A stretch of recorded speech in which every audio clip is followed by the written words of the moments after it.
Welcome to Rex institute Bhopal. एक laptop का motherboard आया है, इसको हम रिपेयर करने जा रहे हैं और आज मैं लाइव करूंगा, सामने रिपेयर करूंगा इसको, क्योंकि वीडियोस क्या होते हैं थोड़े से कुछ कमेंट्स आ रहे हैं, डिमांड आ रही है कि सर थोड़ा सा और लाइव मदरबोर्ड लैपटॉप रिपेयर करें। तो हम लाइव कोशिश करेंगे कि हम जितने लाइव हो सके उतने लाइव मदरबोर्ड हो गया, लैपटॉप हो गया, एलईडी टीवी हो गया, डीजे हो गया, एम्पलीफायर हो गया, इन्वर्टर यूपीएस, कोशिश करेंगे कि लाइव दें।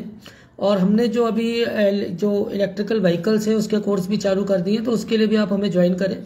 और पूरे एमपी के अंदर हम ही पढ़ा रहे हैं, एम्पलीफायर भी हम ही सिखा रहे हैं। तो इस तरह की चीज़ें आपका एडमिशन लेना है। ऑनलाइन ऑफलाइन यूपीएस के चार्जेस भी बहुत अच्छे, आप सीखें और बढ़िया अपनी शॉप डालें। नेटवर्किंग हार्डवेयर, ग्रेजुएशन इंग्लिश अच्छी, तो वो चीज़ों को ज्वाइन कर सकते हैं। चलिए चलते हैं इस वीडियो में और मैं आपको दिखाता हूँ ये मदरबोर्ड किस तरह से, पूरी प्रॉब्लम है इसमें क्या है। तो आइए चलते हैं। ये मदरबोर्ड डीलर का है और ये मदरबोर्ड मैं आपको चालू करके दिखा देता हूँ। इसमें डिस्प्ले की समस्या है और डिस्प्ले नहीं आ रहा है। तो आइए हम इसको चालू कर लेते हैं। चालू करने के बाद मैं आपको सारी चीज़ें दिखाता हूँ। ये देखिए चालू हो चुका है। ये देखिए कहीं भी डिस्प्ले नहीं आ रहा है इसका। और ये देखिए यहाँ पर भी ये नंबर लॉक, कैप्स लॉक नहीं है, स्पीकर बीप नहीं कर रहा है और मॉनिटर पे नो डिस्प्ले का सिग्नल यहाँ पर मौजूद है। तो इसमें समस्या क्या है वो मैं आपको बताता हूँ। तो सबसे पहले हम इसमें सारे वोल्टेजेस को चेक करेंगे। आइए देखते हैं कौन कौन से वोल्टेजेस हैं, कौन कौन से वोल्टेजेस मिसिंग हैं। तो मैं सबसे पहले यहाँ पर वोल्टेजेस पर जाता हूँ। सबसे पहले जो काम होता है वो होता है कि इसको साफ कर लें, बायस बैटरी वगैरह को प्रॉपर चेक कर लें। तो वो मैं चेक कर चुका हूँ, आपको और दिखा देता हूँ। आरटीसी सेक्शन को चेक कर लें, वो सारी चीज़ें बहुत सारी वीडियोज़ में बता चुका हूँ। तो हम यहाँ पर इसको देखिए चेक करने जा रहे हैं। तो सबसे पहले रैम बैटरी को चेक कर लें। देखिए बैटरी 3 वोल्ट की प्रॉपर है, इसमें वोल्टेजेस मौजूद हैं। आरटीसी सेक्शन को आप चेक कर लीजिए। आरटीसी सेक्शन पे वोल्टेजेस क्या होना चाहिए, पहुंचने चाहिए, तो वो वोल्टेजेस भी इसमें प्रॉपर तरीके से पहुंच रहे हैं, वो भी मैं आपको दिखा देता हूँ। तो आरटीसी सेक्शन के लिए उस पर रखो, इस पर आरटीसी सेक्शन के लिए मैं यहाँ पर आपको दिखाता हूँ। देखिए आरटीसी सेक्शन पर भी वोल्टेजेस क्या हो रहे हैं, प्रॉपर तरीके से मिलने चाहिए। तो ये वोल्टेजेस भी क्या होंगे, देखिए जैसे 3 वोल्ट आ रहा है, तो हम आरटीसी सेक्शन पर इसको ग्राउंड करके इस वोल्टेज को भी हम यहाँ पर कोशिश करते हैं कि मिल जाए। तो थोड़ा सा खोलने में समय लगता है वीडियोस में, जब भी लाइव वीडियोस करूँगा तो थोड़ा सा टाइम ज़रूर लगेगा, उसके लिए आपको कंसंट्रेट करना पड़ेगा। तो हम वही वोल्टेजेस यहाँ पर चेक कर लेते हैं। आरटीसी किसी किसी मदरबोर्ड में बगैर बैटरी के ही वोल्टेज आता है, क्योंकि बाद में जो वोल्टेजेस हैं एलडीओ वगैरह वो पहुँच जाते हैं।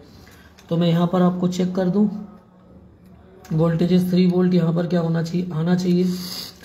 तो यहाँ पर थोड़ा सा टाइम लगेगा, उन्हीं वोल्टेजेस को हम सर्च कर रहे हैं। तो ये देखिए यहाँ पर, ये अभी मैं इस पे दिखाऊँ, यहाँ पर मैं अभी आपको 3 वोल्ट दिखाता हूँ किस तरह से यहाँ पर आना चाहिए। 3 वोल्ट से थोड़ा कम भी चल जाएगा। तो यहाँ पर जो वोल्टेजेस हैं वो यहाँ पर आपको ये देखिए आ रहे 3 वोल्ट के आसपास। तो आरटीसी सेक्शन ओके। इसके बाद जो अगली चीज़ आपको चेक करना चाहिए वो क्या करना चाहिए मैं बताता हूँ। इसको आप चालू कर लें और थोड़ा सा रैम सीपीयू को चेक कर सकते हैं। अगर आपके पास मल्टीमीटर नहीं है तो आप सीधा इसको ऑन करिए और सीपीयू को देखिए कि हीट हो रहा है कि नहीं। सबसे पहली चीज़ ये होती है। तो हमने इसको चालू कर लिया है, ये फैन हमारा, मैं चालू करके दिखाता हूँ आपको। चालू हो चुका है फैन और आप सीपीयू को देखेंगे तो सीपीयू यहाँ पर बिल्कुल हीट, इसमें हीट नहीं आ रही। कुछ सीपीयू कम हीट होते हैं लेकिन इसमें बिल्कुल भी हीट मौजूद नहीं, मतलब बिल्कुल हीट नहीं हो रहा है। ये इसमें एक समस्या पहली दिख रही है, ठीक है। तो हम सबसे पहले सीपीयू सेक्शन को चेक कर लें। तो अगर हीट नहीं है तो मैं आपको प्रॉब्लम समझा देता हूँ। देखिए यहाँ पर मैंने 12 वोल्ट लगाया हुआ है। 12 वोल्ट लगाने पर क्या हो रहा है, ये ऑन हो रहा है फैन। अगर फैन 12 वोल्ट लगाने पर, 12 वोल्ट की सप्लाई लगाने पर ऑन हो रहा है तो शॉर्टिंग का केस तो नहीं है। देखिए ऑन हो गया। अब जब शॉर्टिंग का केस नहीं है तो फिर केस क्या है। तो सबसे पहले यहाँ पर देखिए, यहाँ पर ये मॉसफेट लगे हुए हैं प्राइमरी मॉसफेट और ये सेकेंडरी मॉसफेट है। प्राइमरी मॉसफेट पे ड्रेन पे 12 वोल्ट और सोर्स पे 1.1, 1.2, 1 के आसपास वोल्टेज आना चाहिए। अगर ये वोल्टेज मिसिंग है तो आपको क्या करना है कि आपकी ये जो रेगुलेटर होता है ये वाला, ठीक है, ये इनके गेट को ट्रिगर करती है। इसको ट्रिगर करने के लिए आईओ से क्या होता है, सिग्नल मिलता है। SLP3 SLP4 का कंसेप्ट वो वीडियोस भी डाल चुका हूँ। तब जाकर ये रन वोल्ट पे क्या होता है, कन्वर्ट होता है और ये चलना चालू होता है। तो हम सबसे पहले इन वोल्टेजेस को चेक कर लें, क्योंकि अभी प्रॉब्लम यहाँ पर है।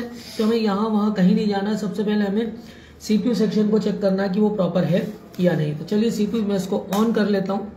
ऑन करने के बाद में, और हाँ, इसमें 12 वोल्ट ऑन होने के बाद ही आएगा। ये लैपटॉप नहीं है कि 19 वोल्ट आपको हर जगह क्या हो जाए, मिल जाए। तो हम सबसे पहले यहाँ पर आपको 12 से 1.2 हो रहा है कि नहीं वो चीज़ मैं आपको दिखा दूँ। तो इसको रखो मीटर को, हम इसको यहाँ पर चेक करने जा रहे हैं और मैं इसको ऑन कर लेता हूँ। ऑन करने के बाद अब सबसे पहले इसको ग्राउंड करना है, और ग्राउंड करने के बाद क्या करना है, बंद क्यों हो गया,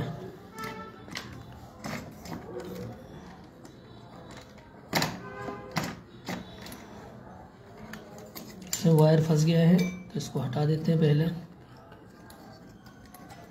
वरना ये इसको चलने नहीं देगा।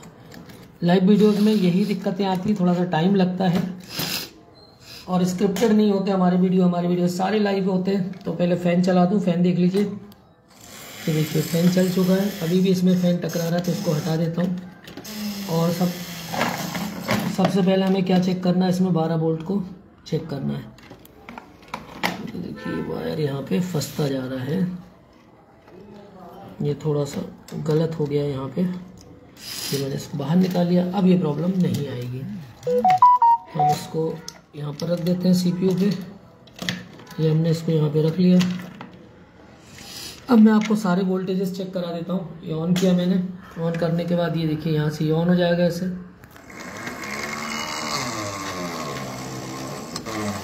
तो इसको अब हमें 12 वोल्ट चेक करना है, तो इसको हमने ग्राउंड पे रखना है। तो ये 12 वोल्ट आप देखेंगे, ज़्यादा हिला मत, इसको रख मिला। तो ये हमने यहाँ पे रखा और देखिए ये 12 वोल्ट आ चुका है। अब 12 वोल्ट के बाद ये ड्रेन है, तो सोर्स पे आपको क्या होना चाहिए, 1.2 के आसपास वोल्टेज मिलना चाहिए। तो ये वोल्टेज यहाँ पर नहीं मिल रहे हैं, ये वोल्टेज यहाँ पर मिसिंग है, ये वोल्टेज यहाँ पर मिस हो रहा है, ठीक है। तो अब इसमें आपको क्या करना है, सबसे पहला काम ये होता है कि आपको सारे SLP सिग्नल चेक करने हैं। इसके लिए जो इनेबल आना है वो चेक करना है। उससे पहले अगर आपको इतना नहीं आता है तो आप सबसे पहले क्या करिए, इस पर एक बार हल्की सी हीट मारिए और आयो पर भी हल्की सी क्या मार लीजिए, एक बार हीट मार लीजिए। ये 2 इजी काम है, वो सबसे पहले करना चाहिए। थोड़ा सा इस पर पेस्ट लगा के हम इसमें क्या कर रहे हैं, हीट मारते हैं। तो आइए देखते हैं, पेस्ट लगाता हूँ और मैं हीट मारता हूँ। तो पेस्ट देखिए, पेस्ट लेके आओ। पेस्ट में ये आपको इसकी जो IC होती है, यहाँ पर देखिए एक मॉसफेट है प्राइमरी और 2 मॉसफेट सेकेंडरी है, ठीक है। तो ये यहाँ से 12 वोल्ट लेके ड्रेन से और यहाँ पर CPU की सप्लाई यहाँ पर आती है। तो वो चीज़ मैं आपको करके दिखाता हूँ। अगर ये हीट मारने के बाद भी नहीं होता है तो इसके एक एक पिन की डिटेल हमें चेक करनी होगी। इसका अगर कंप्लीट वीडियो आपको चाहिए तो आप मुझसे ले सकते हैं। ये जो रेगुलेटर है इसके पिन डिटेल्स के साथ वो आप परचेज कर सकते हैं, ऑनलाइन ऑफलाइन हमें ज्वाइन करके पूरा डिटेल आप समझ सकते हैं। इसके अलावा आयो के पिन डिटेल्स का ही वीडियो है, बिन बॉन्ड हो, ITE हो, कोई भी हो, सब आयो के हम वीडियोस देते हैं। तो आइए मैं इस पर पेस्ट लगा के एक नॉर्मल जो सबसे पहले हीट करता हूँ, और लैपटॉप हो डेस्कटॉप हो नॉर्मल आप इस पर हीट मारिए पेस्ट लगा के, 100 में से 60 बार क्या होती है चीज़ें चालू हो जाती है। देखिए हल्का सा ही हमने इस पर पेस्ट लगाना है, ये हमने पेस्ट लगा लिया है। और अभी मैं आयो को नहीं छेड़ रहा हूँ, ठीक है। या सबसे पहले हम इसको देख लेते हैं। सबसे ज़्यादा ये IC खराब होती है, तो इस IC की दिक्कत हमेशा आपको मिलेगी। तो आप इस पर हल्की सी हीट मारें, और ये हीट मारने से 100 में से 30-40 बार ये क्या हो जाती, चालू हो जाती। तो हम कोशिश करते हैं कि क्या स्थिति है इसकी और क्या इसमें होने जा रहा है। तो ये मैंने अपना ये चालू कर लिए मशीन, और इस पर मैं हीट मार रहा हूँ, और SMD से मैं इसको चालू करके हीट आप प्रॉपर मारें। देखिए ये पिघलना चालू हुआ, नॉर्मल हीट मारें, आजू बाजू के कंपोनेंट खराब नहीं होने चाहिए। तो नॉर्मल हीट, एयर प्रेशर आपको कम रखना है ताकि अगल बगल के कोई कंपोनेंटों में कोई दिक्कत ना आए। हल्की हीट ले लें, और हल्की हीट मैं आयो पे भी दे देता हूँ, ताकि ये होता है सबसे प्राइमरी स्टेप जिसे आपको लेना होता है। ये नॉर्मल लेने के बाद आप इसको SMD को ऑफ करके प्रॉपर तरीके से उसको बंद करें और SMD नॉर्मल तरीके से यूज़ करें। अब हमने इसमें हल्की सी हीट मारी है, ठीक है, थोड़ा सा हीट है। अब हम इसको थोड़ा ठंडा होने देते हैं। इतना होने के बाद अगर ये चालू होता है तो ठीक है, अदरवाइज आयो से जो इसमें इनेबल सिग्नल्स आने हैं वो सब हमें इसको चेक करना होता है। तो आइए देखते हैं, अब हम इसमें आगे बढ़ते हैं, इसको लगाते हैं और चेक करते हैं कि क्या स्थिति हो रही है। अगर इसके बाद ये वोल्टेज बन जाते हैं तो हमारी प्रॉब्लम क्या हुई, सॉल्व हुई। लेकिन इसको आप कभी भी एक बार में ऑन करके नहीं, कम से कम 5-6 बार चेक करके ही क्या करें, मदरबोर्ड कस्टमर को दें, ताकि आपको सेटिस्फेक्शन इसका प्रॉपर रहे कि आपने सारी चीज़ें प्रॉपर कर दी हैं। तो अब हम इसको ऑन करके देखते हैं कि क्या स्थिति अब बन रही है इसकी, और ये कैसे काम कर रहा है कि नहीं कर रहा है, वो सारी चीज़ें अब आपको यहाँ से इसमें मैं दिखाता हूँ आपको कि कैसे ये चालू होगा कि नहीं होगा, वो सारी चीज़ें। हमने इसको फिर से क्या किया है, देखिए यहाँ पर हमने प्रॉपर हीट दे ली है। ये यहाँ पर जो मॉसफेट होते हैं, ये मॉसफेट क्या होते हैं, बेसिकली कभी कभी सिंगल के सेट में लगे होते हैं, कभी सिंगल प्राइमरी सिंगल सेकेंडरी, और कभी कभी क्या होता है कि यहाँ पर क्या होता है, यहाँ दिखाओ, यहाँ पर एक प्राइमरी होता है और दो क्या हो जाते हैं, सेकेंडरी हो जाते हैं। तो ये चीज़ भी होती है इसमें। और कभी कभी ये जैसे देखिए 1 2 3 1 2 3 इतने का सेट चल रहा है यहाँ पर, और एक सेट मतलब इसमें टोटल यही सेट है। तो मैं इसको अब ऑन करके दिखाता हूँ कि वोल्टेजेस आ रहे हैं कि नहीं। ये हमने इसने ऑन कर लिया। ऑन करने के बाद हमने यहाँ पर इसको रखा। अब देखिए ये मल्टीमीटर देखिए। अब सबसे पहले क्या होना चाहिए, प्रॉपर क्या होना चाहिए, ये देखिए आपको यहाँ पर ही देखिए, दिखाओ यहाँ पे, ये देखिए प्रॉपर डिस्प्ले आ चुका है। ये number lock, caps lock, keyboard का यहाँ दिखाओ, कीबोर्ड का दिखाओ। ये नंबर लॉक, कैप्स लॉक क्या होना चाहिए, जलना बुझना चाहिए, तो ये चीज़ होना चाहिए। अभी मैं कीबोर्ड शायद मैंने लगाया नहीं है। इसके अलावा आपको ये समस्या इसमें क्या होना चाहिए, सॉल्व होना चाहिए। और ये देखिए ये बूटिंग बीप का स्पीकर लगा हुआ है, तो यहाँ से आपको क्या मिलना चाहिए, इसमें बीप मिलना चाहिए। रैम लगी हुई है देखिए आप, ये DDR3 रैम है, ये देखिए। तो इसको वापस लगा देता हूँ। और तो अभी अब मैं आपको पहले CPU के वोल्टेजेस चेक करा दूँ कि क्या स्थिति हुई है और क्या इसमें स्थिति हुई है कि वोल्टेज बने हैं कि नहीं, क्योंकि डिस्प्ले आया तो वोल्टेज तो ज़रूर बन गए होंगे। देखिए चालू हुआ। अब यहाँ पर हम सबसे पहले वोल्टेजेस को चेक कर लें। तो ये हमने यहाँ पर पहला ये टी करके बीप दिया इसने 12 वोल्ट, और यहाँ पर जो वोल्टेज होना चाहिए CPU का वोल्टेज आना चाहिए, देखिए 1.2 आ गया है ड्रेन सोर्स, और ये देखिए इसके सोर्स पे आ जाएगा 1.2, और गेट पे देखिए कितना वोल्टेज है, गेट पे भी 1.2 एटलीस्ट वोल्टेज है, ठीक है। तो ये वोल्टेज प्रॉपर तीनों चलने लगे हैं। और यहाँ पर ये स्पीकर ने वोटिंग बीप दी, और देखिए यहाँ पर कंप्यूटर में दिखाओ, ये प्रॉपर डिस्प्ले आ गया है। और यहाँ दिखाओ, ये देखिए नंबर लॉक, कैप्स लॉक भी क्या होना चाहिए, यहाँ पे जलना और बुझना चाहिए। तो इस तरह से आपको क्या होता है, एक बार फिर से दिखाता हूँ आपको।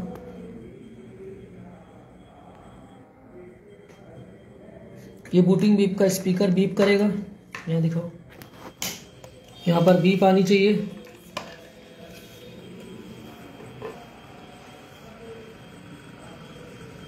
ये और यहाँ दिखाओ मॉनिटर पे आ गया। ये देखिए नंबर लॉक, कैप्स लॉक यहाँ पर जलना बुझना स्टार्ट हो गए, ठीक है। तो इतनी चीज़ें इसमें होंगी तब जाकर क्या होगा, ये चलेगा। अब यहाँ पर आप देखेंगे तो रैम पर बहुत सारे वोल्टेजेस होते हैं। यहाँ इसका कोर वोल्टेज बन गया होगा, VTT बन गया होगा, SPD बन गया होगा, ग्राफिक्स के वोल्टेज आ गए होंगे, LDO वोल्टेजेस आ गए होंगे, स्टैंड बाई वोल्टेजेस प्रॉपर होंगे, ऑन ऑफ पे वोल्टेजेस होंगे। मतलब डिस्प्ले आ गया है तो पूरी तरह से मदरबोर्ड क्या है, सही काम करना स्टार्ट कर चुका है। तो इस तरह से मैं सारे लाइव वीडियोस आपको समय समय पर देता रहूँगा। और ये एक वीडियो था जो मुझे स्टूडेंट्स को आज मैं पढ़ा रहा था बैच में, सारी चीज़ें, इसका पूरा डेस्कटॉप का बूट सीक्वेंस अगर आप खरीदना चाहें, PCH का, इसके अलावा SOC का, इसके अलावा नॉर्थ और साउथ ब्रिज वाले बोर्डों का, IO के जितने भी पिन डिटेल्स हैं, और जो आपका रेगुलेटर्स के पिन डिटेल है, रैम सेक्शंस के पिन डिटेल है, नॉर्थ ब्रिज साउथ ब्रिज का पिन डिटेल है, RTC का डिटेल है, सबके वीडियोस हम प्रॉपरली बनाते देते हैं। और इस तरह से हम सारी चीज़ों को सामने रिपेयर करते हैं ताकि सारी चीज़ें क्लियर रहें। और किसी भी तरह के कोर्स के लिए आप हमें ज्वाइन कर सकते हैं। अजय सोनी जी लाइव हैं। अजय सोनी जी बहुत बहुत बधाई हो आपको, और इसी तरह से आप चीज़ों को आगे बढ़ाएं, और आप हमारी शुभकामनाएं आपके साथ हैं। मैं उनको कोशिश करता हूं कि कैमरे में ऐड हो जाएं। Unable to join because technical issue है वहाँ पे। तो अजय सोनी जी को एक बार फिर से बहुत बहुत बधाई 14 साल कंप्लीट होने के लिए। रैक्स इंस्टीट्यूट भोपाल आपसे उम्मीद करता है कि अगले और आपको 50 साल 25 साल आप जाएं, आगे 50 साल तक जाएं और बढ़िया काम करें।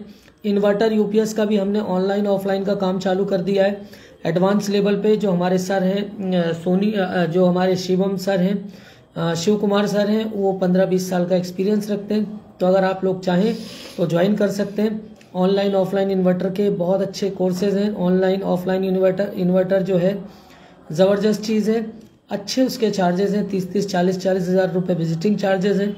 तो उसके लिए आप आ सकते हैं। DJ एम्पलीफायर के लिए आप आ सकते हैं। इलेक्ट्रिकल व्हीकल्स का जो PCB रिपेयरिंग है जो चार्जर रिपेयरिंग है उसके अभी कोर्स हमने चालू किया हुआ है। हमारी क्लासेस होली दिवाली लगभग सारी चीज़ें सारे दिनों में क्या रहती है, चालू रहती है। तो आप किसी भी छुट्टी और इस तरह की चीज़ों से परेशान ना हो कि कोई आपको दिक्कत होगी स्टार्टिंग करते हैं। अगर हम 15 दिन में बोलेंगे तो हम 10 दिन में कोर्स को कवर करेंगे, 7 दिन बोलेंगे तो 4 दिन, भले हमें 16 घंटे 18 घंटे क्यों ना क्लास को चलाना पड़े। तो इस तरह से हम सारी चीज़ों की रिपेयरिंग कराते हैं। ये मदरबोर्ड हमने सामने चालू किया, सामने सारी चीज़ें कराई, सामने डिस्प्ले लेके आए ताकि किसी भी तरह की कोई दिक्कत स्टूडेंट्स को ना रहे। इसको मैं एक बार फिर से आपको चालू करके दिखाता हूँ। और ये इस तरह से हम अपने सभी स्टूडेंट्स को उनके आगे मैं ये स्टूडेंट्स को मैं चाहूँगा कि वो और आगे बढ़ें और खूब तरक्की करें और खूब चीज़ों को क्या करें, खूब भविष्य में भी उनके साथ क्या हो ताकि अच्छा रहे। हम आउटपुट की उम्मीद करते हैं स्टूडेंट से। Thanks for the watching.